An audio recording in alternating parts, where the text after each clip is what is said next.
만내 발라 세아고 Cái ông muốn hay không? Cái bài gió này luôn. cây mang lên nhà 만내 발라 ôi 세요 너 잘라 만내 발라 너아 세요 너 대망 거야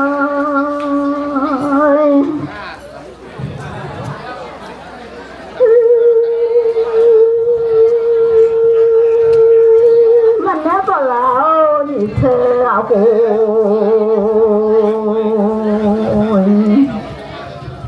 대망을 내야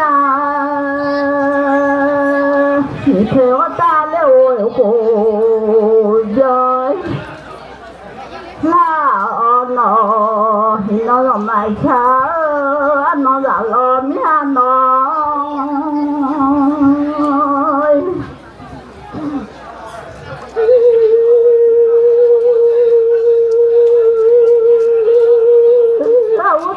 다다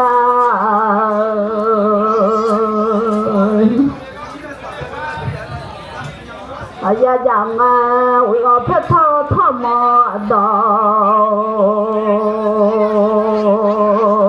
야갈랭아 가우마네야 너는마 양아 가우마도라 너는 야갈레 말로노아 텔레야 데마 틸레야 마들레마 나라 지제바라 요아 뼈도노 나콩아 바자 요지자 가갈레 hôm nay bị bữa ăn nằm đu lệ lệ giang nó hôm nay bị bữa ăn đã thu ta giờ mà lệ lửa nó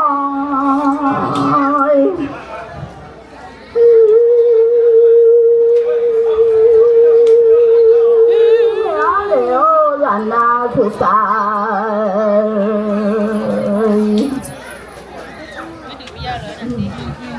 để mà nó câu mà nữa nó nói mà lòng là gì vậy cả ya yo đeo trong phải nó bị bữa ăn nó thu ta giờ mà lên nữa nói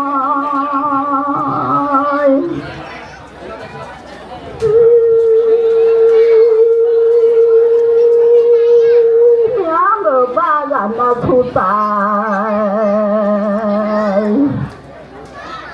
để mà lên liệu nghe nó là gì vậy gọi là vô ai giờ trong cái liệu nó cho thấy thở cha khoa nó lo ya nó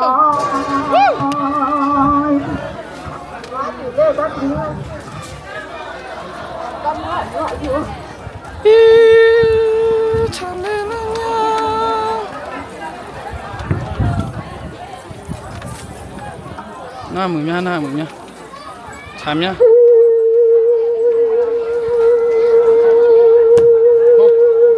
bà cha thấy gì sợ cha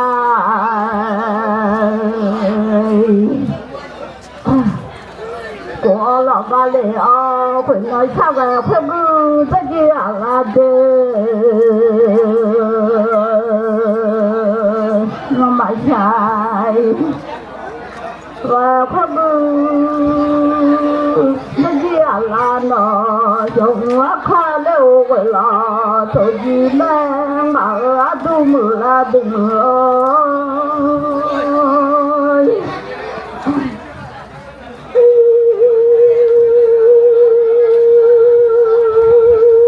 có thấyอยู่là có lời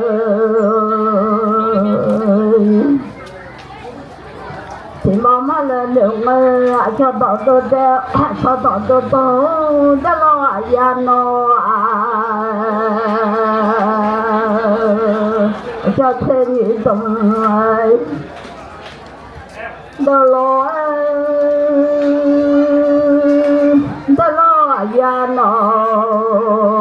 lo băng ở xa có lê mà lên nếu nghe nó cho thế này ra đó lo mẹ ngỡ đu mưa đừng ơi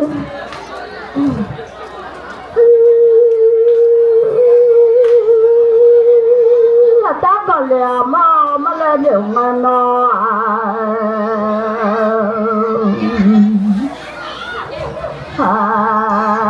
ta cho rêu con đòn lìa của lối nó ya nó ngã đu mưa vào trời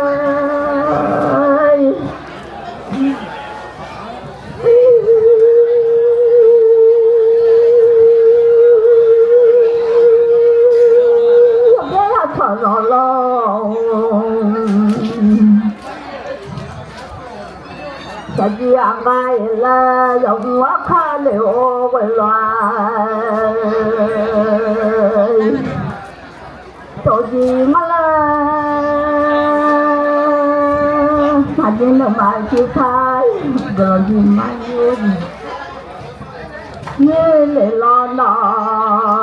mà cha nó bay từ mà cha lệ cho gà mà ở đu mưa đừng ơi nó gọi cha ba la mà cửa lệ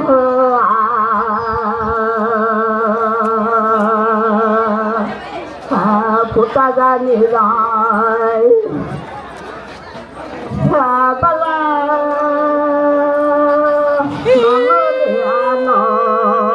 ta nói cha nó mà rồi già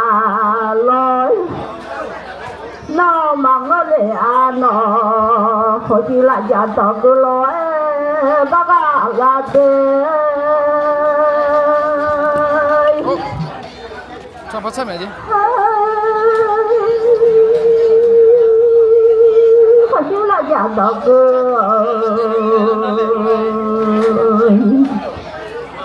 rồi bằng gần như cha ba la mà nó lấy ra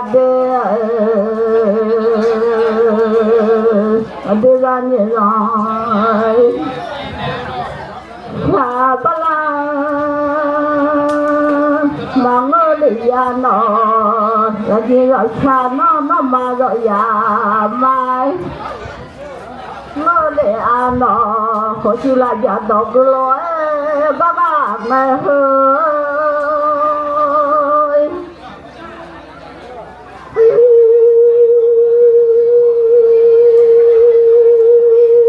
sao có bị mượn già đi và tôi cũng chỉ không chỉ là dạ chỉ để cho gia đình khỏe rồi theo thì là xà la nọ ngỡ đu mưa vào phút ta lạnh rồi cha bài la mà ngỡ để ngan là như cha nhiều rồi cha ba la cứ là trẻ đê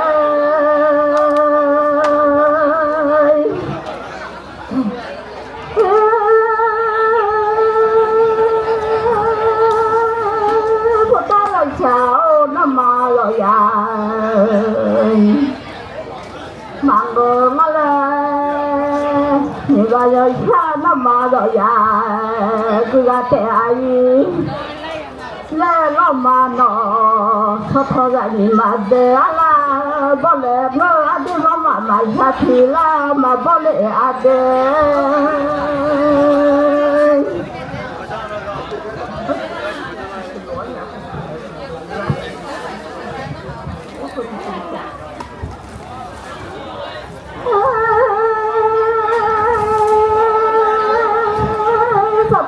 gì mà cha già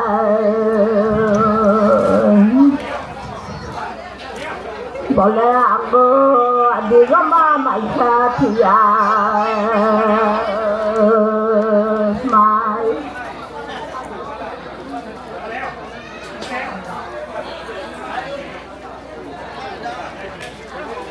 บ่လဲทว่าเด่นมาหนอชาบาชอยายมาชาเด่นมาแล้วมาชาแล้วชอทุนาพาลอยบ่ก็อยู่ชอทุนาพาแต่อะไรทว่าเด่นมาเช่นเอาคนนี้นู่นมาเด้